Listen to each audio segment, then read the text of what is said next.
Not far from Allen County is one of the most heated races in the state, the 51st District State House seat, Dick Dodge versus Cody Ross. News Channel 15's Elizabeth Fields caught up with both candidates today. As you've reported before, there's a lot of money going into these campaigns, and you found out it's still flowing fiercely there in the 51st District. Yeah, Mark, it's kind of crazy. Both candidates have launched a third television campaign since last week, and of course they couldn't do it without money, and many experts say they're getting the money because it's a vital seat for Democrats to keep and for Republicans to gain.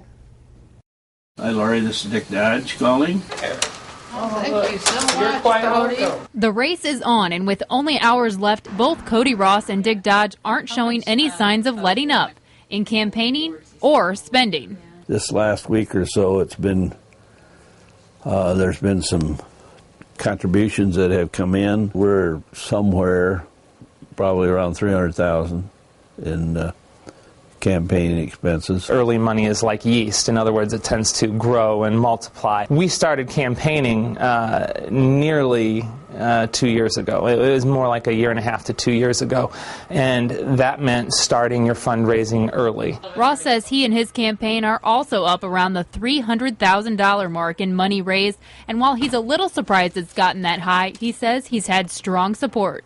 The remainder of the money, I'll be quite frank with you, came from the state party after they realized that it was going to be a very close election and we had worked very hard. Dodge's biggest backer is the House Republican Campaign Committee, but he's never spent this kind of money before. Last time I ran 2 years ago, we spent $15,000. With their final pushes underway, both men say there's no time for regrets. The advertising really is, it's okay, it's great. It cannot replace knocking on a door or getting a phone call from me, which I think we've done a lot more of than the other campaign. I don't really know how we would have done things differently at this point.